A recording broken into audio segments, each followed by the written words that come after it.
본인님으로 한번 갈까요? 아, 키보드. 아 맞다 까먹었다 제가 네, 보글보글. 제가 키보드를 가져올랬거든요 이거 보고 아, 네. 제가 산 키보드 뭐 또 사셨어요? 아니요 갖고 있는 거 그래서 한 번씩 다 터치하고 가져올랬는데 혹시 안에 있으세요? 이 보글보글? 또 있죠. 저거 있어요. 요거요? 요거? 아, 요거? 네, 그거. 요거? 이거. 저 이거 있어요. 네요? 좀 기계식 키보드가 좀 활성화된 거 같은데, 원래 키보드 생각 안 했다가 좀 관심을 가진 게, 이분이 좀 키보드로 좀 재밌는 거 쓰시더라고요. 오.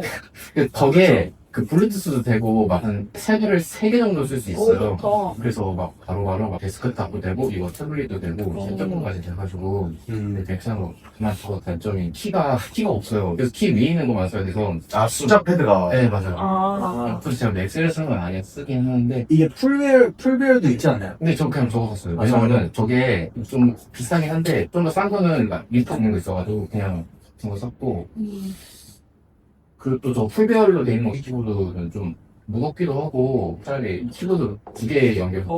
네. 네? 되게 재밌어요. 하나는 굳이 필요 없는데 두 개를 아. 했습니다. 키패드가 필요 없는데. 풀베어를 안 하시는 거예요, 저게?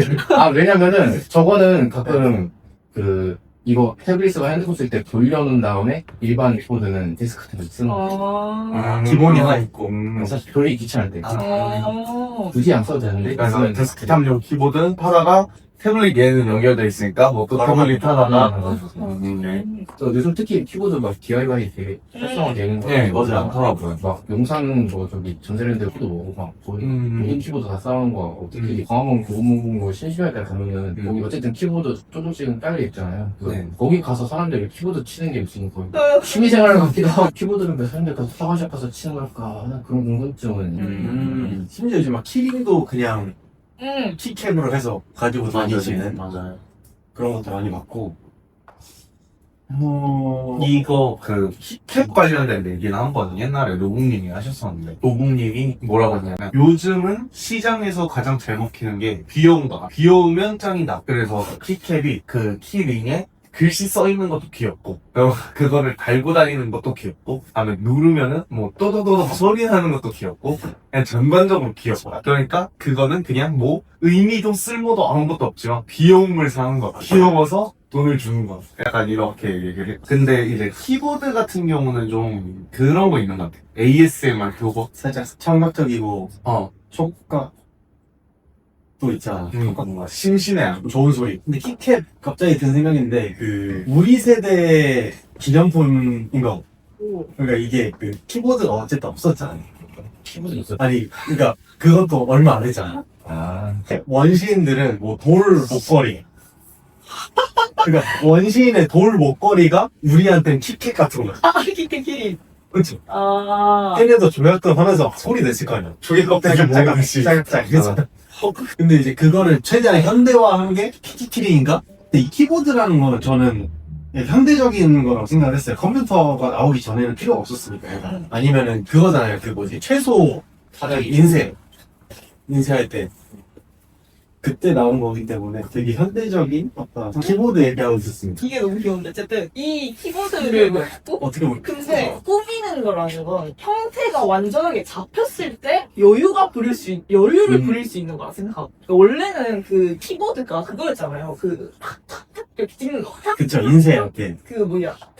타자기 네. 그거였잖아요. 근데 지금 이렇게 디지털로 바뀐 거잖아요. 근데 이렇게 완전한 형태, 키패드가 여기 있고 뭐 화살표가 여기 있고 뭐 이렇게 딱 정형화된 형태가 갖춰졌을 때 그제서야 이렇게 꾸미기를 할 수 있어. 그래서 뭔가 다른 것들도 사실 다이어리라는 거. 또 매년 다이어리 살 때마다 완전 전형적인 다이어리 하나 있잖아요. 근데 지금은 다이어리가 겁나 많잖아요. 그러니까 그 다이어리라는 게 보편화되고 완전 이렇게 딱 픽스가 되니까 그제서야 이제 커버도 꾸미고 뭐도 꾸미고 이렇게 많이 꾸며지는 것 같아요.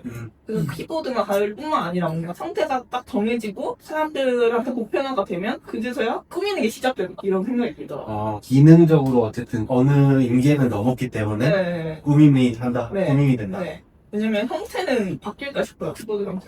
나는 오히려 그렇게 굳이 갖지 않아도 되는 것들이 꾸밈이라는 걸 해서 상품성을 확보를 한다고 생각을 하고 왜냐면 지금 대단님이 말씀하신 것처럼 다이어리가 꼭 필요할 때는 그 다이어리를 누구나 사야 되고 하니까 그게 없으면 안 되는 무엇일 때 다이어리가 없으면 내가 뭐 메모를 할 수도 없고 기억하는 것도 힘들고 그래서 누구나 필요할 때에는 디자인 이런 거 상관없이 그 실효성 때문에 대량으로 나오는 거, 그다음에 가격이 제일 싼 거, 제일 유명한 거 이런 게 제일 대표적으로 보였다면 지금은 누구나 살 필요가 없으니까 실효성보다도 다이어리를 사는 사람들이 그 다이어리에서 원하는 뭔가가 있고 찾는 뭔가가 있고 그 마니아 계층에서 찾는 것들이 떠오른 실제로 가격적으로 제일 합리적이거나 제일 효율적이고 실효성이 높은 애들보다 그런 꾸밈이 가능한 애들이 더 주목을 받고 하는 것처럼 똑같이 키보드도 사실 기능적인 거나 뭐 이런 거 가격이나 따지면은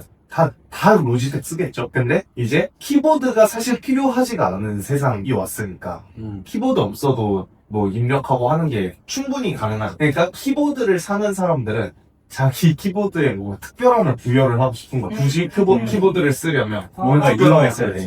다이어리를 쓰는 사람들도 내가 굳이 다이어리를 쓰려면 그냥 노트용으로 쓰면 휴대폰에 메모하는 거랑 다른 게 없으니까 그 다이어리를 꾸미면서 특별함을 부여하는 거고 당연히 키보드로 쓰는 게 더 편한데 그냥 핸드폰 자판으로 치나 키보드로 치나 어쨌든 입력하는 건 똑같으니까 이 키보드로 치면 뭐 도글도글 소리도 나고 좋아. 뭐 키보드가 예뻐. 막 이런 것들을 부여를 하는 거죠. 그 감정적인 능력. 그렇게 생각했어. 지금 얘기 듣다 생각났는데 네. 그 양지사라는 네, 아시죠? 그 완전 기본적인 다이어리. 근데 제가 보면 그 뚜루님 얘기 들으면 생각난 게 키보드가 사실 기능이 정해져 있잖아요. 근데 사람들이 소리나 이 촉각이라는 새로운 감각을 원한다라는 생각이 시장에서? 네, 시장에서. 그냥 키보드는 그냥 내가 입력하는 대로 입력이 되는 입출력, 이게 끝이잖아, 사실. 근데 끝인데, 거기서 청각과 촉각을 원하는 거죠, 사람들이. 그 원하는 걸 만들어낸 사람이 기계식키를 먼저 만들어낸 사람이고, 그 뒤에 사는 사람들은, 나 이걸 원했구나, 이거를 알게 되는. 그러니까, 원래 있던 물건에 새로운 감각을 부여한 것이 기계식 키보드 아닐까. 그래서 제가 저렇게 꾸며진 키보드 쓰는 사람을 치고 키보드를 많이 쓰는 사람을 본 적이 사실 약간 제가 느끼기에는 좀 장식품 같거든요. 왜냐면 실제로 키보드 진짜 많이 쓰는 사람한테 저거는 힘들어 못 써. 뭐 예를 들어 제가 저걸로 코딩을 하는데 하루 동안 저거 가지고 코딩 3만 줄 하라 그런다? 그러면 그 저녁에 가면 손가락이 이따만해져 있을 거야. 너무 무겁고 그리고 저 도글도글 소리도 한두 번 들으면 도글도글이지 저걸로 계속 하고 있으면 힘들거든요. 그래서 저는 회사에서는 로지텍 쓰고 집에서는 애플 키보드 쓰고 이렇게 하는데 둘 다 완전 납작하네. 그리고 후니님이 말씀하신 것처럼 이 블루투스 여러 개 해서 바꾸면서 하는 거 가능하고 그래서 납작하니까 손목도 편하고 눌러도 아무 소리도 안 나고 치는 느낌도 안 나. 이런 애들이 실제로 키보드를 쓸 때는 가장 신호적으로는 제일 좋지 않나. 실제로 키보드를 진짜 많이 쓰는 사람한테. 그래서 저런 거는 좀 더 키보드 자체의 역할보다는 진짜 꾸밈과 감각에 더 부여된 거고 그 이유는 키보드 자체를 쓸 일이 그렇게 많지 않아졌을까 아닐까라고 생각합니다. 회사에서 쓴다는 얘기니까. 차가 원래 가지고 있는 기능들 있잖아요.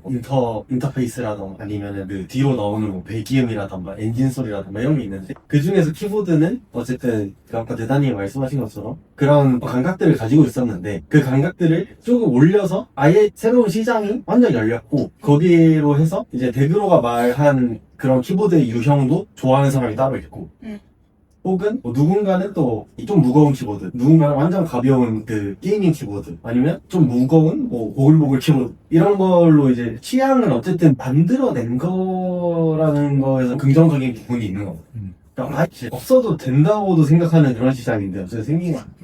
그래서 저는 차가 많이 떠올라요. 그 차도 그러니까 배기음이 사실 그냥 자연스럽게 원래 나던 거잖아요. 원래 나던 건데 누구의 차는 엔진을 뭐 마우라를 좀 개조해가지고 그냥 팝콘 빠다당 이렇게 터지는 그런 걸 일부러 개조하기도 하잖아요. 근데 그 시장도 어쨌든 열린 거잖아요.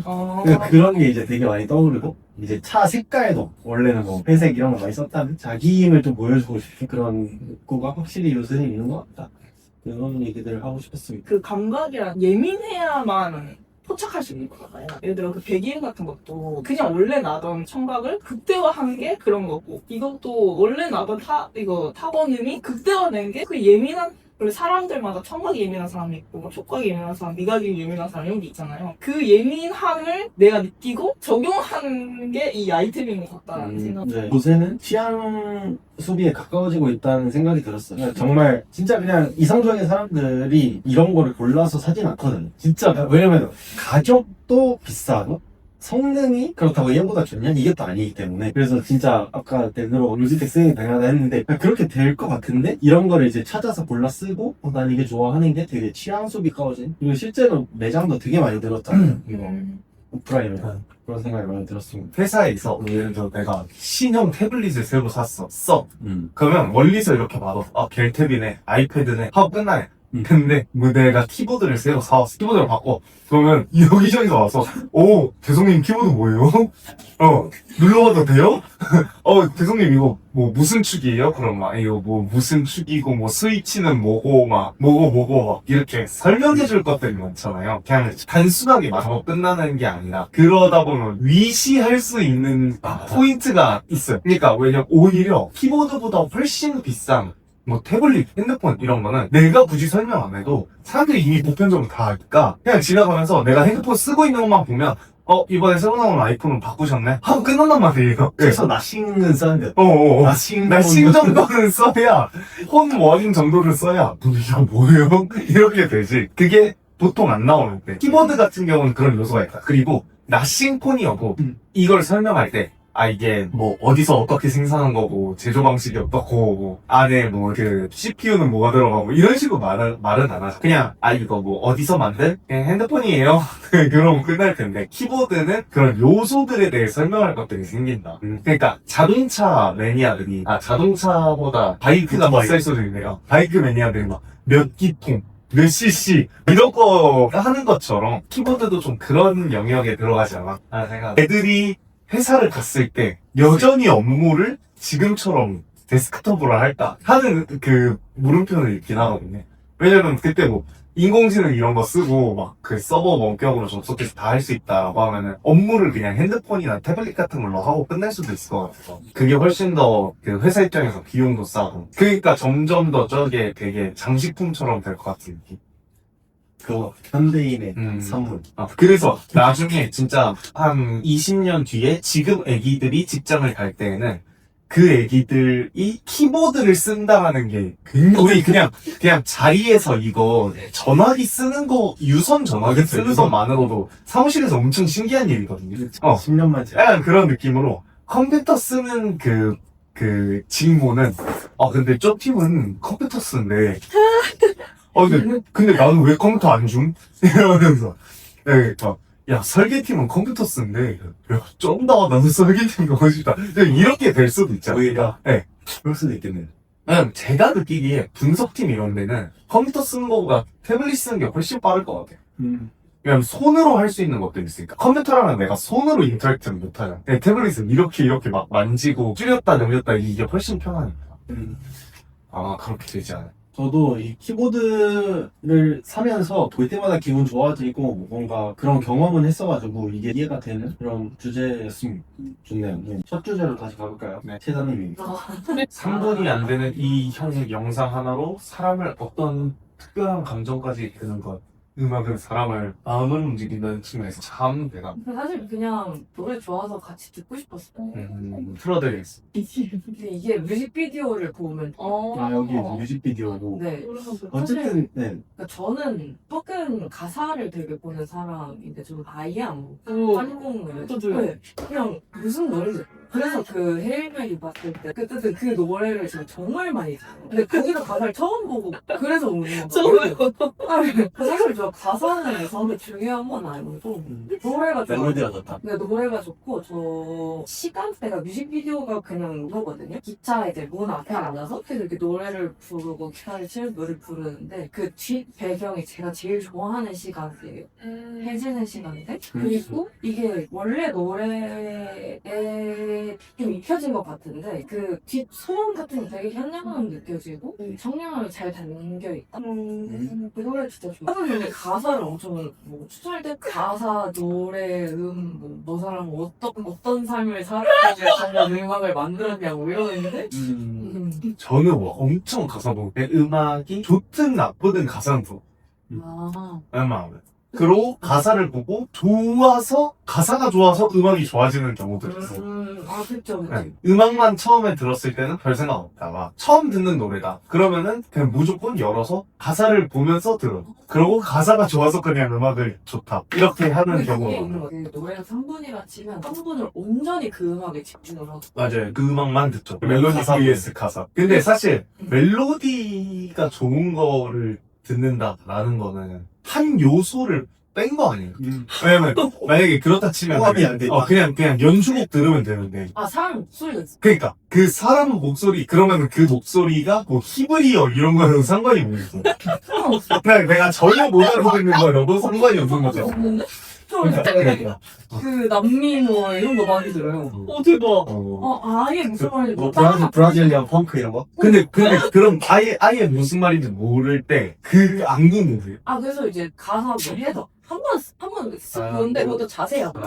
뭐 중요하진 않아. 이게 뭐 이런 뉘앙스구나. 뭐 사랑에 대한 노래구나. 뭐 나에 대한 노래구나. 그 정도의 바이브만 가지고 진짜 언어 상관. 일본 노래도 그래서 가끔씩 듣고. 신기한. 근데 저도 그 생각이 들었는데 저도 완전 멜로디파거든요. 저는 가사 일도 신경 안 써요. 근데 그 가사의 의미를 놓친다는 생각도 드는데 최근에 스페인 사람인데 영어 노래하는 유명한 사람인데 이 사람이 진짜 멜로디 너무 막 스윗하고 너무 좋은데 가사는 그냥 전남친 욕하는 거란 말이에요. 저는 오히려 그렇게 생각을 하는 거예요. 노래 하나가 그래야 완성된다. 그러니까 멜로디는 너무 스윗한데 사실 실상은 그러니까 멜로디만 들으면 완전 사랑 고백하는 노래 같은데 가사는 전 남친을 막 격하게 욕하는 가사여야 완성이 되는 그 노래를 만든 사람의 의도가 완전히 완성돼서 오는 거지. 그 가사를 무시하고 스윗한 것만 들으면서 이 노래 진짜 설레 이러고 있으면 이제 가수 이제 열불 터지는 거지.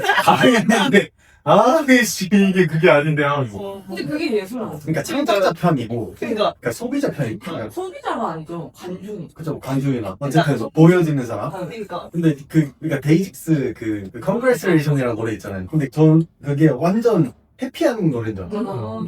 축하한다. 야 좋다.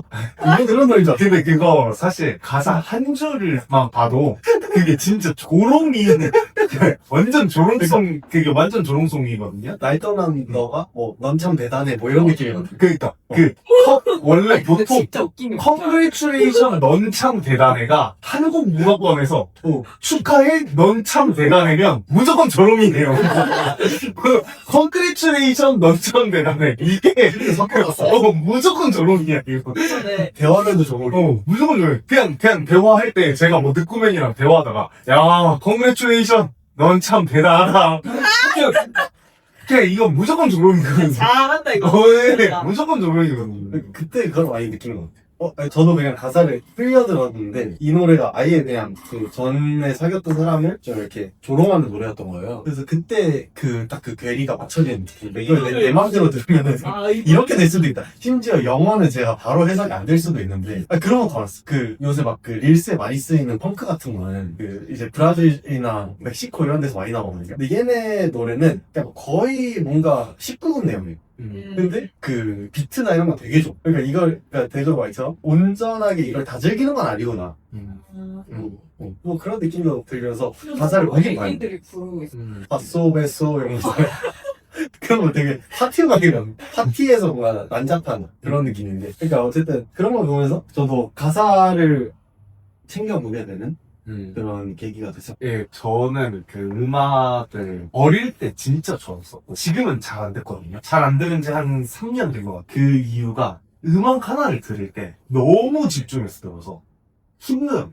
그러니까 그래서 음악을 듣는 일에 대한 그 장벽이 너무 커요. 그래서 전 운전할 때도 음악을 하고 그다음에 저는 그냥 이렇게 채당님이 멜로디 들으면서 흘려보내듯이 하는 그 귀에 집어넣는 그 인풋으로 무엇을 선택하냐. 씹장면을 선택해. 차라리. 그게 차라리 내가 느낄 수 있는 게 그 침착맨을 선택하면 침착맨의 말과 톤 이거 말고는 아무것도 없잖아요. 그러니까 그냥 이렇게 흘려보내면서 있을 수 있는데 음악을 딱 들으면 그 음악에 비트는 뭘로 찍었는지 뭐 악기는 뭐가 있는지 그 가사는 무슨 내용인지 이런 게 막 계속 들리니까 그래서 점점점 저도 가사 내용이 안 들리는 음악들 일본어 음악, 막 중국 음악, 프랑스어 음악 이런 걸로 이동했다가 제가 그거를 너무 궁금해서 다 찾아보고 결국엔 다 외우는 거야. 무슨 내용인지. 그러면은 이제 다시 들려. 그 가사들이. 좀 찾아보고 나면 암만 일본어고 암만 프랑스어여도 한 번 찾아보면 들려요. 그게. 그래서 이게 너무 그 음악에 들어가는 집중도가 높아지니까 차라리 시도하기가 어려워진 케이스예요. 에너지를 음악 하나를 들을 때 에너지를 그거에 너무 꽂혀서 그런 거. 그리고 그러한 빌드업이 딱 이렇게 모여서 결국에는 너가 진짜 사랑을 하고 싶은데 뭔가를 그 사랑을 하기 위해서 뭘 하고 있냐 라는 그러한 질문으로 그래서 넌 하늘을 보며 이유를 묻고 있니? 이렇게 나왔던 걸 기억하거든요. 이런 열정 이런 노래가 아니에요. 완전 사랑 노래였어요. 제가 느끼는 건 완전 달랐어요. 저는 뭐 예를 그냥 상황을 상상하고 그냥 그날 처음 만난 사람인데 감정이 엄청 끌어올라서 이런 말들을 하지 않을까? 그냥 이런 생각이 들고 길게 가진 않을 수도 있어요. 다음으로 가면 멋있다. 다음도 채나님이네요. 이건 뭐 영상을 보시는 분은 거의 없을 것 같기는 한데 저 유튜버가 입학하기 전부터 혼자 여행하던 유튜버거든요. 그래서 어릴 때 영상들을 좀 보다가 그동안 안 보다가 갑자기 제 알고리즘에 뜬 거예요. 그래서 오랜만에 봤는데 근데 저는 아프리카 여행에 대한 뭔가 로망이 좀 있고 네, 왜냐면 저는 동물을 너무 좋아하는데 옛날에 스웨덴 친구가 그 친구 방에 놀러 왔는데 딱 그 초원 지프차 위에 그 친구가 앉아있고 근데 이제 너무 멋있는 거예요. 초원의 지프차에 딱 이렇게 앉아있고 그래서 이거 어디냐? 이렇게 케냐예요. 뭘 하는 친구냐면 뭐 코끼리 상아를 하면 안 되는 이유 뭐 이런 논문을 찾아보니 엄청 자연, 동물, 프렌들리한 친구. 근데 사는 삶을 보면 되게 심하게 살거든요. 그래서 그냥 이런 친구가 이제 케냐 간 이야기를 하면서 자기는 동물원을 안 간, 동물원 안 가고 사실 이렇게 보는 게 너무 좋은 게 되게 재밌잖냐. 사람들이 동물원 가면은 늘 이렇게 밖에서 관중이 돼서 그들을 바라보는데 내가 여기로 들어간 순간 내가 이제 동물들의 먹이까?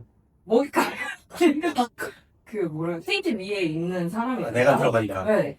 내가 이제 구경거리가 된다는 거죠. 근데 그 관점 자체가 너무 신기해서 저기는 뭔가 아프리카라는 곳은 닿을 수 없는 것 같이 느껴졌었는데 그때 그 얘기를 듣고 그때부터 전 동물원 안 가고 여기 가보고 싶다라는 생각이 되게 강하게 들어요. 근데 그런 생각만들 가지고 있다가 이 영상을 봤는데 이제 현실인 거예요. 근데 이거는 그냥 순간이거든요. 특히 진짜 여자 혼자 가는 건 너무너무 위험한데 일단 기차를 타고 어디에 가는 것부터가 너무 힘들어요. 기차. 진짜 그냥 그대로 보여주는데 일단 냄새가 나는 누워있으면 바퀴벌레가 그냥 지나다니고 그리고 뭐 이 친구 침대 칸 가면 너무 좋아. 뭐 이런 것들? 화장실 가고 싶지 않고 참고 있고 뭐 이런 것들이 되게 내가 아프리카를 가더라도 과정을 생각하지 않는 거예요.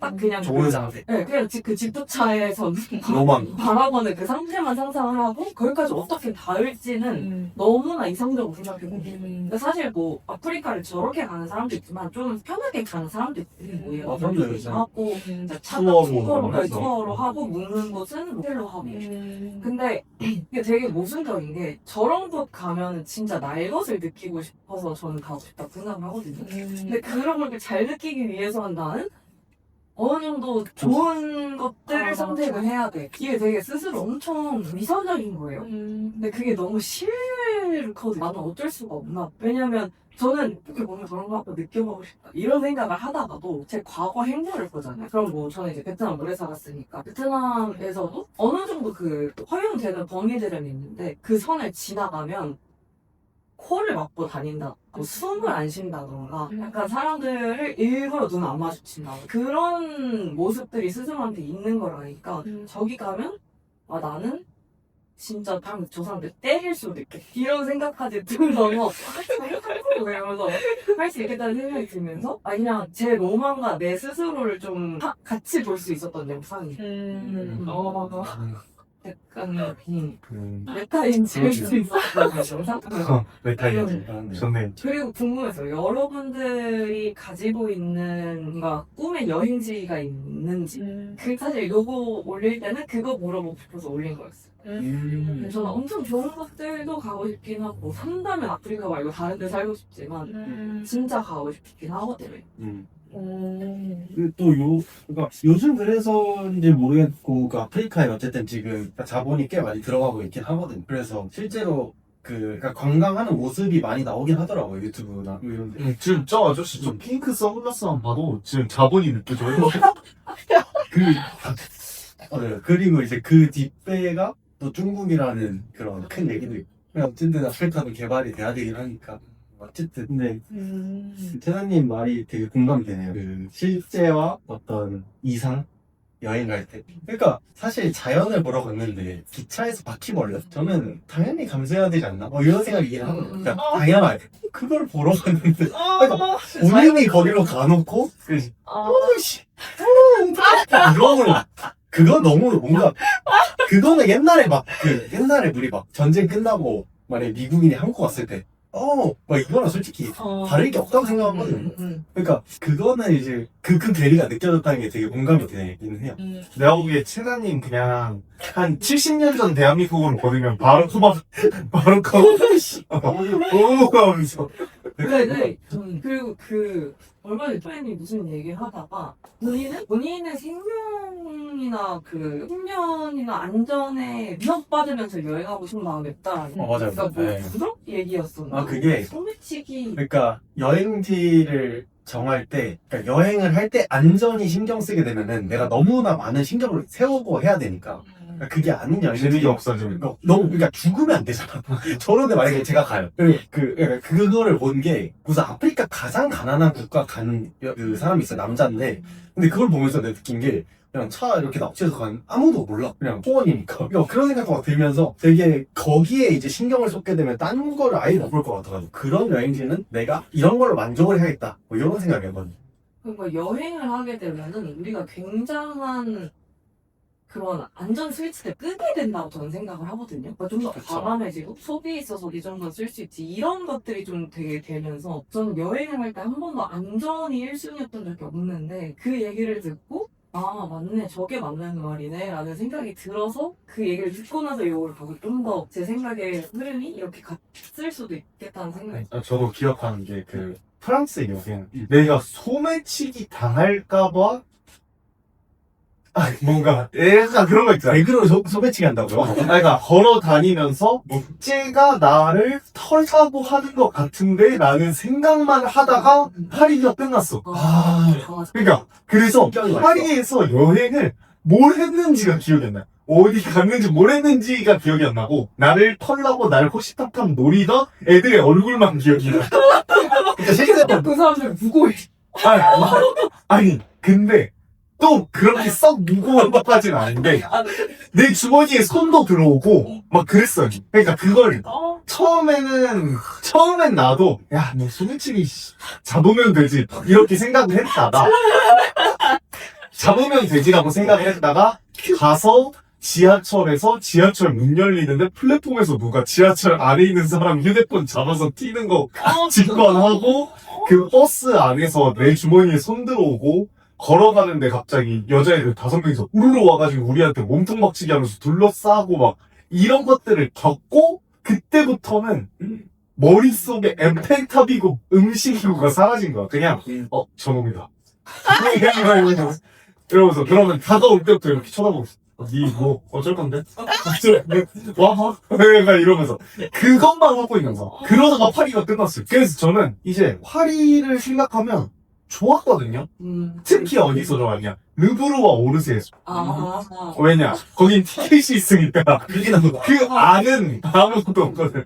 그 안에서는 괜찮은데 에펠탑? 에펠탑에서 이거 뭐 야경 보고 해요. 에펠탑이 무슨 새벽 1시가 되면은 잠깐 화이트 에펠탑이라고 해서 쭉 흰색 조명을 촥 켜는 그 순간이 있어. 그걸 보겠다고 앉아있는데 나는 거기 앉아있는 내내 기억하는 게 에펠탑이야.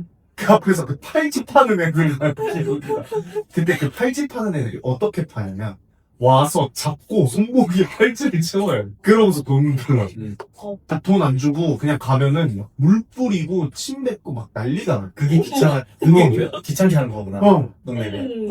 차라리 빡쳐서 돈 내고 말지. 그러니까 꽃 팔고 그냥 노 땡스 하고 지나가면은 바로 물 뿌려. 자기가 들어가는 생수. 그리고 그런 것들도 많아. 뭐 무슨 자연 보호 캠페인 중이라고 서명하라고. 서명하면은 10유로 내라고. 이런 것도 많고. 똥뜯기네 거의. 자기한테 기부할 명단 쓰는 사람 아니에요? 모르겠어. 대통령 선방하는 거 아니에요? 그러니까 뭔지 모르. 500명 채우기 이런 거. 저는 그런 여행지도 안 가봐서 그거 모르겠는데 저는 그냥 진짜로 그 죽으면 안 돼서 그럼 죽으면 안 돼서 소매치기는 괜찮아. 죽으면 난 이건 안 돼. 딱 가다가 칼 이건 안 돼. 뭐야? 아니면 차로 갑자기 차 이런 건 안 된다는데. 차라리 난 소매치기가 감사할 것 같아. 그러니까 근데 그 상상해보라니까요. 그냥 지하철에서 핸드폰 하고 있는데 지금 진짜. 문 열리니까 역에 서 있는 애가 핸드폰을 뭔가 영상을 진짜 아니 이거 영상으로 많은 이유가 뭔지 알아요? 가면 볼 수 있어서요. 그냥 영상으로 볼 필요 없어. 그냥 프랑스 가서 지하철 타고 문 안 열리는 반대쪽에 이렇게 서 있으면은 무조건 볼 수. 진짜 동네 좀 콜로세움 같아. 네. 일단 그리고 소재가 벤처에 맞아. 안 설리로 이러고 있어야 되고 좀 자유시간 줘도 그래서 사람이 너무 많은 계속 이 콜로세움 보는 게 아니라 내 핸드폰을 노리는 이 사람들만 보는 거기서 사진 찍잖아요. 바로 뽑혀. 못 뽑혀서 뽑아가 사진 찍으면. 그래서 저는 사실 똑같이 당한 경험이 있어가지고 더운 연계. 그렇게 되는 거예요. 그리고 막 예쁘게 다니고 싶은데 제가 무슨 칼로 해도 안 쳐지는 그런 가방만 메고 핸드폰 조리하고 다니고 아이고. 막 이러니까 멋도 안 살고 뭔가 재미도 못 느끼고 재미가 없고. 그럼 내가 여기서 100은 절대 기대를 할 수가 없겠구나. 내가 100을 못 느끼는 여행은 여행이라고 할 수 있겠다. 그래서 그러니까 이게 어떻게 보면 산업이잖아요. 소매치기. 이건 진짜 그게- 직업으로 하는 직업이잖아요. 직업 소매치기니까 이 사람들도 돈이 되는 곳에 있구나. 그게 풀도 충분하고 그 풀을 털었을 때 나올 만한 것도 충분하고 그래서 뺐는데 신용카드밖에 없어. 갔더니 바로 뭐 해외 결제 차단돼가지고 바로 그냥 경찰 달려와. 이런 데에서 소매치기 못하지. 현금 써야 하는 도시 뭐 이런 곳들에서 무조건 소매치기를 할 텐데 그런 구조를 생각을 해보면 이게 약간 자정작용 파리 낭만적이잖아요. 다들 가고 싶어하고 사람 많이 가니까 거기 소매치기가 성행하고 로마도 마찬가지고 근데 소매치기가 많으니까 사람들이 그냥 안 가. 중용이다. 그러면서 이제 자정작용이 되는 거죠. 이게 자연이다. 자연에서 포식자가 하는 거를 해주는 거고. 그죠. 포식자의 역할이. 그렇네. 그래서 저는 궁금했던 게 저는 미국에 안 가봤고 미국에 가고 싶다는 생각 작년부터 좀 했는데 전 총을 정말 많이 무서워하거든요. 근데 뭐 대그로님도 늘 하는 말이 미국 가서 살아야 뭐 이런 얘기를 하잖아요. 그죠. 네. 그리고 뭐 미국 다 다녀오고 그런 거에 대한 겁이 없는지 아니면 있음에도 진짜 더 큰 뭐 이상이 있기 때문에 가는 건지 궁금한 거예요. 그러니까 늘 그 갔다 온 사람들은 늘 썰이 있어요. 맞아. 직접 당한 것도 있고 들은 것도 있고 이게 나한테 생기지 않을 법인가? 그리고 저는 아까 말했듯이 약간 겁이 없어지는 상태가 좀 많거든요. 여행 가면. 분명히 한 2-3시에 그냥 술 먹고 돌아다닐 것 같은 거예요. 그렇지 않으면 내가 미국에 가? 이런 생각이 2-3시에 미국에서는 할 수 있는 게 없어요. 아무것도. 그래요? 그래서 괜찮아요. 그러니까 아무리 그렇게 하고 싶으셔도 할 수 있는 태원 같은 할 수 있는 게 데서 없어요. 진짜 아예 없어요. 2-3시에 최다님이 미국에서 할 수 있는 건 아무것도 없어요. 그래서 뭐가 존재하냐. 하우스 파티라는 게 있어요. 그래서. 근데 그 하우스 파티도 조금 시끄러워지면 바로 경찰. 그래서 2-3시까지는 절대 못하고 웬만하면. 저는 미국 갈 때 유소 쓰고 그 유소를 혼자 쓰고 제 책상 집 본가 책상에 두고 그 서랍에 엄마 아빠가 혹시나 이걸 발견할 수도 있잖아요. 근데 저랑 진짜 생각은 똑같으시네요. 진짜요? 좀 비행기 타기 전에 유서를 책상에 올려 뒤집었어. 아, 저는 책상에 두진 않아요. 그냥 제가 안 죽으면 돌아와서 회수하려고. 아니 근데 안 죽어도 그러니까 안 죽고 돌아와도 그 보지 않더라고요. 그래. 거기까지 뭐 동기를 하지 않아도 그러니까. 하긴, 네. 근데 죽으면 빨리 발견했으면 좋겠어요. 이게 막 나중에 유품 정리하다가 발견하면 다 끝나고 그러면 허무하지 않나요? 그러면 미국에 가셨던 목적은 뭐였어요? 일하면. 그냥 새로운 거. 어쨌든, 길게 가는 첫 해외 생활이었거든요. 그럼 여행이었다면 그걸 남겼어요? 아니? 전 여행이어서 분명히 남겼거든요. 왜냐면 그럴 수 그 있겠다. 사고라는 거는 그 기간의 문제가 그러네. 아니니까. 저도 남겼을 것 같아요. 아, 총 맞을 거에 대한 거. 근데 저는 샌디에고에서 몇 달 지냈잖아요. 지내보니까 이게 총이 약간 오히려 더 그게 됐어. 처음에 뭐 샌프란시스코 한 달 있었을 때, 나중에 또 가서 LA 뭐 한 2, 3주 있었을 때, 그때는 계속 이 총이라는 게 낯설고 무서웠거든요. 그리고 그때는 총기 사건 뭐 이런 거를 겪거나 실제로 있었어도 보거나 듣거나 할 일도 없었어. 근데 샌디에고에서는 그냥 총기 사건이 있으면 뭐 친구들이 야 어제 뭐 어디서 파티할 때 누가 총 쏜다더라 라거나 뭐 야 저기 우리 그 아래에 있는 아울렛에서 멕시코 사람이 총 쐈다더라 막 이런 얘기가 나오니까 제가 듣고 그냥 뭐 집 앞 마트도 총기 사고가 있어서 폐쇄하고 뭐 이런 것들이 있었는데 그거를 겪어보니까 오히려 약간 그 총기 사고로 인한 죽음에 대한 그게 낮아졌어. 약간 자동차 사고죠. 예, 그런 느낌으로. 그러니까 그게 일상에서 벌어지고, 그 벌어지는 일들이 얘기도 들리고 하니까, 한국에서도 생각해보면 살인사건이 일어나고, 한국에서도 자동차 사고가 일어나고, 하잖아요. 그리고 한국에서, 미국 애들은 오히려 그걸 신기해. 너희 군대 가고, 그 군대에서 교전하다 사람도 죽고 하는데, 한국에서 어떻게 사냐. 전쟁 중인데 무섭지 않냐. 라는 얘기를 해요. 그래서 제가 걔네한테 니네는 총 들고 있는데 무섭지 않냐 라고 하면은 걔네는 근데 총기 난사가 일어나서 내가 죽을 확률은 너무 낮다. 그게 뭐 맨날 일어나는 일도 아니고 라는 식으로 얘기를 하면 저도 똑같이 우리도 전쟁이 맨날 일어나지 않는다. 너희 총기 사고보다 우리 전쟁 확률이 훨씬 낮을 거다 라고 얘기하거든요. 네, 근데 딱 그 정도 느낌이 돼버린 거야. 거기 애들이랑 지내고 얘기하고 생활적으로 돌아다니다 보니까 이거 약간 자동차 사고 같은 거네. 그러면 내가 여기서 총 맞아서 죽는다면 한국에 있었어도 뭐해도 죽었겠다. 약간 그런 확률적으로 그렇게 내려간 거죠. 그게 우리나라에서도 어쨌든 사람들이 꾸준히 죽잖아요. 네. 우리 그 강변북로 같은 데 가면은 항상 그 사고 현황판 뜨잖아, 매일매일. 근데 그 사망이 0인 날이 거의 없어요, 사실. 그 전광판 보면. 그런 거 생각하면은 늘상 이쪽은 땅덩어리에서도 늘상 사람이 죽고 있는 거예요. 근데 이제 그게 당연히 위험한 거고 당연히 무서운 거고 한데 저는 그 생각을 해요. 그 생각. 뭔 생각을 하냐면 몽골 사람들, 제가 몽골 갔을 때 느낀 건데 이 사람들한테 뭔가 말이나 칼이나 총이나 이런 게 없으면 이 사람들은 어떻게 살까 하는 생각을 했어요. 그래서 저는 몽골은 무조건 총기에 허용해야 되지 않나? 그래요. 너무 드넓어. 드넓은데 저 구석탱이에 그냥 게르다 몇 개 있어요. 한 3-4개. 거기서 살아요, 사람이. 그 사람들이 사는데 뭐 예를 들어 진짜 알 수 없는 뭐 다른 사람들이 말 타고 왔거나 아니 뭐 멧돼지나 뭐 물소떼가 갑자기 왔어. 그럼 내 신변은 보호해야 할 거, 적어도. 그러면 총이 필요한 거 아닌가? 라는 생각을 했는데 그게 미국에서도 똑같은 게 캘리포니아 바로 옆에 애리조나라는 데가 붙어 있는데 제가 캘리포니아에서 차를 타고 애리조나로 이렇게 놀러 가는데 가다가 보니까 중간에 내가 그 몽골 초원 같은 데 가고 있는 거야. 가다가 잠깐만 여기는 뭐 이 지평선 끝까지에 나 혼자 있다라는 생각을 할 쯤에 옆에 주택들이 나타나기 시작한 거야. 하나씩. 그것도 뭐 모여있는 주택 단지가 있는 게 아니야. 주택 단지는 대도시에 있는 거고 주택 하나가 갑자기 있어. 그리고 트랙터 같은 거 하나 있고 보면 저 사람은 샷건 들고 살긴 해야겠다. 이 생각이 그냥 드는 거야. 저 사람이 샷건이 없으면 저 자리는 그 누가 보호해줄 수 있을 거야. 저 집을 경찰이 출동해?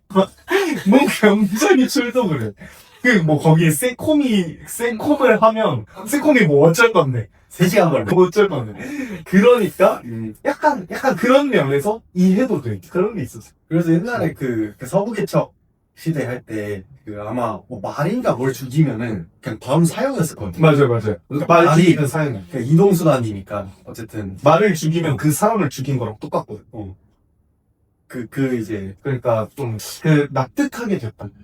그래서 옛날에 저도 무서웠어요. 경험해보니 안 무서워졌다. 그럼 그게 다시 한국이 온 지 좀 됐잖아요. 그죠. 그 겁 레벨이 유지가 돼? 네, 그냥 그게 그렇게 정착을 했어요. 제 머릿속에. 좀 자연재해.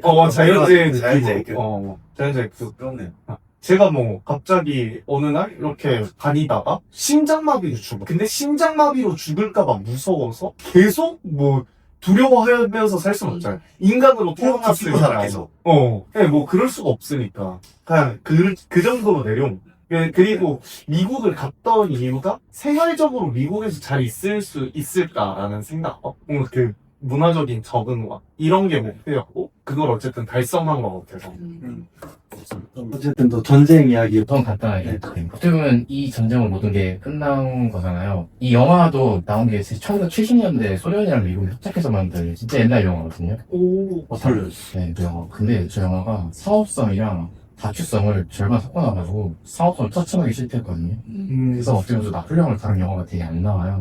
최근에 나온 게 그 리들리 스콧 아저씨가 만든 그 허킹 피닉스 진짜 보고 실망한 그 영화 자체. 저도 실망했어요. 그 영화 영상이나 뭐 음악 그거 빼고는 취향이라서 보다가 말았고 어떻게 보면 사실 그래서 저 역사를 보는 게 저 영화가 좀 더 맞을 수도 있을 것 같아요. 다만 너무 옛날 영화에서 되게 어색한 장면이 되게 많거든요. 그건 빼면은 괜찮은 것 같고 인간이든 뭐든 실패를 할 때는 뭔가 되게 요인이 있더라고요. 뭐 전쟁을 얘기하는 사람들이 뭐 우연히 겹쳐서 뭐 필연이 된다 그렇게 얘기하는데 어떻게 보면 정말 뭐 건드릴 수 없는 우연은 있어요. 뭐 날씨가 안 좋아서 이게 패배의 요인이 된다. 근데 사실 그게 결정적인 요인은 아니거든요. 그리고 저 사람이 과연 전성기 때라면 저 날씨 강력한 요인이 될 수 있을까라는 생각 들고 그래서 저 전쟁을 패배하는 가장 큰 이유 중에 하나가 사실 인사가 문제거든요. 근데 인사가 만사고 뭐 기업이나 뭘 할 때 사람을 어떠한 자리에 서서 어떠한 일을 시킬지가 가장 중요하잖아요. 그 사람이 제일 잘하는 일을 직무에 맡겨야 되는 거고 그래서 그걸 볼 때 그 프랑스에 소위 말하는 그 제국 원수라는 게 있었어요. 26명을 그러니까 뭐 중장, 소장 그 위에 원수를 계급을 해가지고 사람을 만든 건데 저 당시 어차피 마지막이니까 뭐 전쟁으로 죽은 사람도 있고 소위 말하는 배신을 때린 사람도 있으니까 쓸 수 있는 인력들이 되게 제한적이었거든요. 5명, 6명 정도였는데 그 인물들을 지금 결과적으로 볼 때는 되게 다들 능력도 있었는데 그 능력을 발휘할 수 없는 곳에 만들어 놓음으로써 지금 하나의 패전의 가장 큰 요인이 된 것 같아요. 근데 나폴레옹의 역사는 생각보다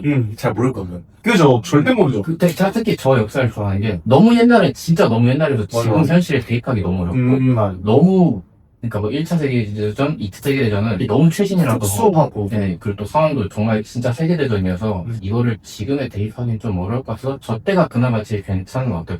특히 저 때가 산업화 막 진짜 10초라서 되게 막 기술은 엄청 발전한 시대는 아닌데 어느 정도 그러니까 과학기술은 발전 안 했지만 인문이 상당히 좀 발전하는 시대예요. 뭐 지금 우리가 갖고 있는 뭐 업체도 뭐 철학 사회가 어떻게 보면 다 저 때 시작이 된 거기도 하고 특히 우리나라는 데 영향을 되게 많이 받은 것 같아요.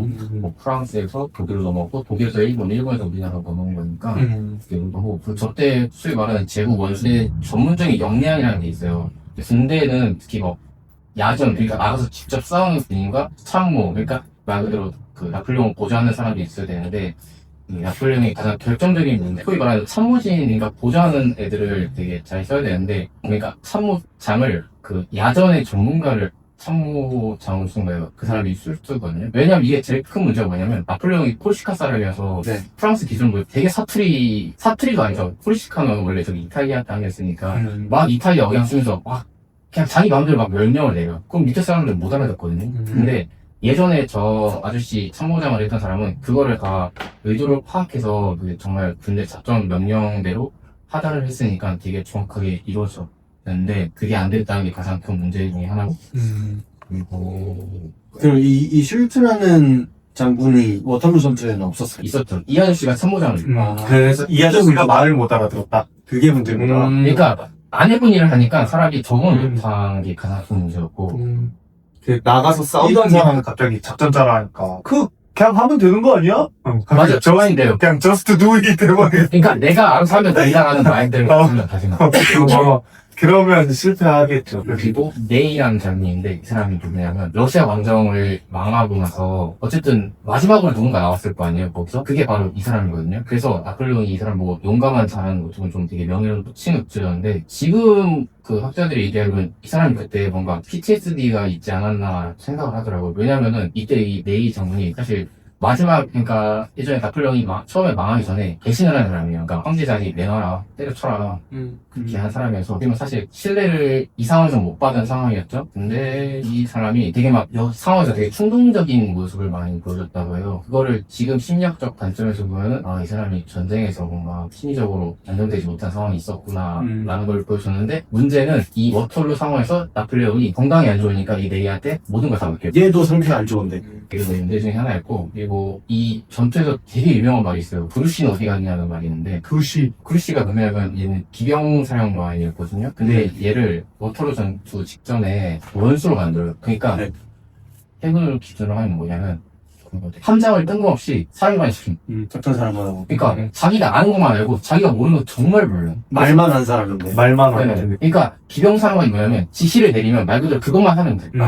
근데 어떻게 보면 그 사령관이니까 이제 모든 걸 더 봐야 되는 전략적으로. 근데 그걸 안 되는데 이 그루시한 사람한테 그 프린스덴 군을 추격하라고 나폴레옹이 지시를 내려요. 근데 그게 결정적으로 어떻게 보면 병력의 일부를 적을했으니까 영국군하고 나폴레옹이 싸울 때 병력이 비등비등한 상태로 가거든요. 근데 저 비등비등한 상태에서 이 소위 말하는 지원군이 장군의 독단적인 지시로 왔다면 이겼을 텐데 그렇게 안 된 거죠. 그래서 그거의 패배의 결정적인 원인의 하나로 돼서 이 사람이 되게 열렬한 보나파르티스트 이 사람이 귀족 출신이거든요. 근데 어쨌든 결정적인 상황 때문에 졌으니까 얘 배신한 거 아니냐 라는 그런 말도 되게 많이 들었어요. 그리고 아까 그 솔트? 그 사람 참모 얘기했잖아요. 네, 참모장. 그 사람의 역할을 어떻게 보면 대체할 수 있는 사람이 그 무슨 쉬셰라고 이 아저씨가 있는데 네. 나폴레옹이 결정적인 문제점이 뭐냐면 그 아랫사람이 그 올라오는 걸 되게 싫어한 것 같아요. 소위 말하는 2인자를 좀 키우기 싫어했던 사람이라서 야, 독재 거네요. 독재자의 독재 특성. 그러니까 특히 자기만 돋보이고 싶어하는 그렇죠. 네. 남이 돋보이면 나한테 좋은 거. 그래서 이 쉬시라는 사람을 워털루는 벨기에거든요. 저 벨기에가 아니라 이 아저씨를 마르세유 프랑스 남부 지역 사령관으로 임명시켜서 너는 스페인이랑 싸워라 이렇게 맡긴 거예요. 그러니까 저 현장에서는 전혀 역할을 못한 사람이고 현장에 오지도 않았네요. 없었죠. 네, 없었어요. 그리고 특히 얼마 있지 않은 인력 풀 중에서 가장 되게 능력이 뛰어난 사람이 근데 이 아저씨를 나폴레옹이 파리에 놔둬요. 왜 파리에 놔두냐면 처음에 나폴레옹이 망할 때 결정적인 요인이 파리에서 싸움 한 번 안 하고 그냥 연합군들한테 그냥 항복을 해버리거든요. 그래가지고 지금 이제 싸움 내부에서 분열이 있으면 안 된다 해가지고 자기를 되게 따르는 장군이 이 사람한테 이제 네가 여기를 다 지켜라 이렇게 한 거예요. 파리를. 네. 결과적으로 중요한 건 어떤 인사행정 문제잖아요. 뭐 옛날도 그렇고 지금도 그렇고 앞으로도 그렇고 말 그대로 필요한 자리에 그 사람을 어떻게 쓰냐 그게 제일 중요한 것 같아서 이렇게 얘기를 했습니다. 예를 들어서 막 어떤 자리에 사람이 있는데 그 다음 사람이 되게 좋은 사람이야. 그러면 그 사람이 뭐 그냥 일을 한 건 크게 뭐 신경 안 쓴 것 같아. 뭐 이 사람이 뭐 못한 건 그럴 수도 있지 하는데 만약에 다음에 온 사람이 정말 이상한 사람이다. 그러면 이 사람 정말 대단한 사람이었구나. 이 인간 뭔데 일을 이렇게밖에 못해 라는 생각을 하잖아요. 그렇죠. 근데 사실 사람이 할 수 있는 일이 다 그거잖아요. 뭐 얼마나 대단한 일이 있겠어요. 다만 그럼에도 불구하고 아직까지는 그 사람에 맞는 일을 맞는 자리에서 해야 되는 그런 얘기입니다. 나폴레옹 왜 나폴레옹 이때가 지금에 적용하기 가장 좋다고 생각한 그 공통점이 있나요? 기술이 정말 애매할 시기고 그렇지만 인문 기술은 말 그대로 인문과학은 정말 이때가 출구지로 발전을 했던 것 같아요. 그래서 정말 기술은 사실 계속 발전하니까 기술의 변수는 우리가 예측할 수는 없을 것 같아요. 그래서 기술을 예측할 수 없지만 인문을 예측할 수 있는 저 상황이랑 적용을 하기 그나마 적절한 것 같아요. 지금은 그러면 지금도 비슷하게 어쨌든 말씀하신 것처럼 인터넷이나 컴퓨터도 나온 지 사실 50년 정도고 그다음에 인공지능이 이제 막 태동기니까 사실 우리는 정보과학 시대로 들어온 거에 완전 초입부에 있단 말이죠. 네, 뭐 50년이라고 하면 한 사람이 뭐 살 정도 기간이긴 하지만 전체 역사 보면 그렇잖아요. 뭐 우리가 산업혁명이 1768년에 있었고 그러고서 1810년이면은 산업혁명하고 오래됐으니까 뭐 그때 뭐 공장 파티지라고 생각 안 하고 완전 태동기라 생각을 하는 게 정상이니까. 그런데 이제 그런 과학적인 건 프랑스가 뭐 천학적으로 되게 강력하고 뭐 그 문화적으로도 강력하고 그런 인문학적 소양이 좀 완성되던 시기라고 한다면 지금도 그런 인문학적 소양이 완성되는 시기라고 보시나요? 사실 지금 시대에서는 큰 차이가 안 날 것 같아요. 더 이상 인문학적인 게 바뀌지 않는다. 그러니까 수정은 될 수 있는 여지는 있지만 크게 막 발전할 수 있을 것 같지는. 저는 좀 그렇게 들렸어요. 그러니까 이때까지만 해도 어쨌든 기술이 그렇게 많이 올라오지 않았기 때문에, 그러니까 기술로 할 수 있는 한계가 있던 거죠. 그러니까 정확히 다시 말하면은 인문학이 어쨌든 전술에 개입하는 그런 양이나 판단이 개입하는 그 여지가 컸다. 그러니까 사람 한 명에 달리는 게 극대화됐던 시기라면은 지금은 어쨌든 기술의 도움을 되게 많이 받고 있고, 기술을 뭔가 역행하는 판단을 내리기가 인문학적인 소양이 아무리 높아도 어렵기 때문에 그거를 빛나게 좀 사람에 집중해서 볼 수 있는 때다. 근데 나는 오히려 그런 생각도 들거든. 그 원래 기존에 뭐 총이라고 치면은 머스킷총 이렇게 쓰다가 그냥 머스킷총 다 하나하나 만들어서 쓰다가 전열보병이 이렇게 쭈루루루 줄지어서 전술을 할 수 있었던 거는 이 총의 배급 자체를 공장에서 쭉 작은 부품으로 쫙 찍은 다음에 그걸 조립해서 쓰는. 그래서 그 뭐 고장나면 그 부품 하나만 바꿔서 쓰면 되고, 그게 그러한 보급이 가능하니까 그 총을 든 병사들을 중심으로 이제 전열 보병대를 꾸려놓고, 뭐 그 나폴레옹 전술 중에 제일 유명한 게 그거잖아요. 그 전열 보병대 여기 쌓아서 딱 버티고 기병대 뒤로 보내가지고 뒤에서 찍는 막 이런 것들, 이런 게 가능했던 이유가 어쨌든 그 기술적인 변화 속에서 그 기술들을 전투 현장에 사용할 수 있었기 때문이라고 생각을 하는데, 그러면 그런 인문학적인 부분에 대해서 생각을 해보면 기술이 갓 태어나고 있으니까 이 기술을 어떻게 활용할 것인가에 대한 고민이 그러한 인문학적인 접근이지 않았을까라는 생각을 해요. 그런 면에서 보면 지금은 이제 막 컴퓨터, 인터넷 뭐 이런 것들이 나오고 있고, 그러면 이 컴퓨터, 인터넷, 뭐 인공지능 이런 기술들에 대해서 얘네를 어떻게 사용할 것이라는 고민을 하고 있는가라고 물어봤을 때, 어쩌면 그 어떻게 사용할 것인가에 대한 고민의 풀이 과정이 전쟁이었다. 나폴레옹이 그렇게 정복전쟁을 하는 거였다라고 생각하면 지금도 비슷하게 풀어가고 있는 건가?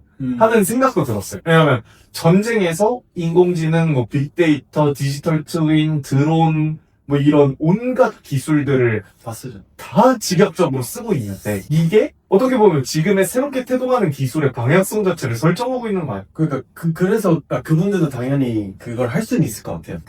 인문학적인 생각을 빼고는 안 갈 것 같다. 근데 그때보다는 한 사람이 가지는 역량이 줄어든 것 같기는 한 것 같아요. 나폴레옹 때보다는. 네. 그거를 산업혁명 이후에 나온 그 기관 엔진이라는 기술들을 어떻게 사용할 것인가 라고 물었을 때, 어떻게 보면 나폴레옹이 엄청나게 돈을 쏟아 부어가면서 정복전쟁을 했기 때문에 그거에 대한 사용처들도 생겨갔다라는 생각을 하고, 군수공장이랑 여러 가지 그렇게 치면 지금은 그런 사용처들을 잘 지정하고 있는가 하는 생각도. 만약에 인문학의 완성이 그런 변화에 대한 대응의 고민이라면 지금은 이제 앞으로 그 인문학이 완성돼야 되는 거 아닌가? 라는 생각이 들어요. 왜냐면 인터넷 시대에 맞는, 그 언제나 다른 사람과 연결될 수 있는 시대에 맞는 인문학이 정립이 되어 있는가? 인공지능처럼 그냥 딸깍하면 결과물이 나오는 시대에 맞는 인문학이 정립이 되어 있는가? 라고 하면 그 인문학도 이런 세상이 올 거라고 생각은 못했었단 말이야. 여행을 하는데 내가 그 초원에 가서 동물을 보는 것만 생각했지 초원까지 가는 거에 대해 생각을 안 했다고 했잖아. 근데 그게 어떻게 보면은 되게 보편적인 사고 과정이 된 것 같아요, 지금.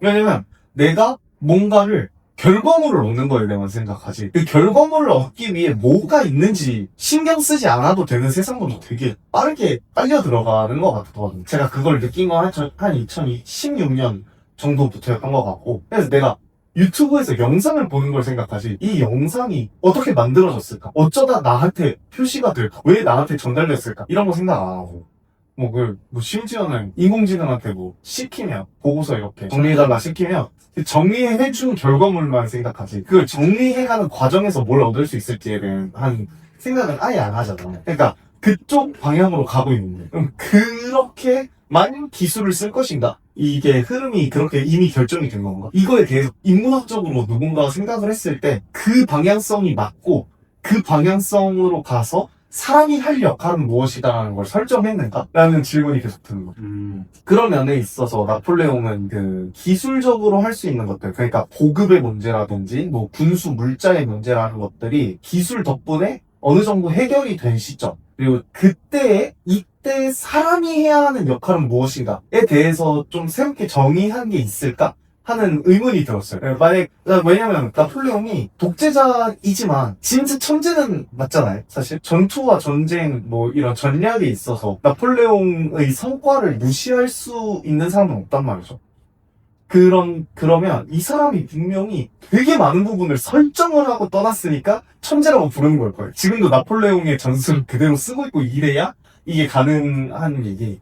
그런 생각들이, 그런 부분을 딱 뭔가 해소하고 싶어. 그래서 나폴레옹이 너무 궁금해. 얘가 그 쓰임과 그 방향성에 대해 이 시점에 이러한 전쟁의 양상, 이러한 시대적 배경에서는 사람은 이러한 역할을 해야 한다를 잘 설정할 수 있지 않았을까? 전성기 때. 그리고 그 전성기 때 그 설정이 이제 나중에 가서 인사적인 문제 얘기해 주신 것처럼 인사적인 문제가 틀어졌을 때 패배로 티가 난 것처럼 그 전에는 되게 잘했을 때 도대체 어떻게 분류하고 어떻게 했을까? 막 이런 것도 궁금해. 저 사람이 저렇게 했으니까 1차 세계대전 때 또 2차 세계대전 때 막 독일은 전선이 진짜 엄청 컸잖아. 그걸 관리를 한 게 그냥 단순히 주먹국으로 한 게 아니고 나폴레옹이 했으니까 그 좀 따라했을 거란 말이야. 무조건. 대표로 어쨌든 좀 힌트를 얻고 싶은 건데. 그 힌트를 얻고 싶어. 진 전쟁이랑 이게 되게 크게 이긴 전쟁, 소위 말하는 전성기 때 전쟁. 전성기 때가 되게 유리했던 것도 아니고 저 상황이 되게 불리했던 것도 아니고. 근데 왜 불리했을 때 이기고 위기했을 때 졌을까? 무슨 차이가 있어? 너무 궁금해요. 너무 궁금해. 예고편으로 써드려요. 너무 궁금해요. 아니, 너무 궁금해. 미치겠어. 이미 현장으로 줘야겠네. 너무 궁금해. 아무튼 좋았습니다. 오늘 이렇게 5번째 디인 클럽 네. 예. 마무리하겠습니다. 이렇게 4개. 너무 재밌었습니다. 원래 제가 친구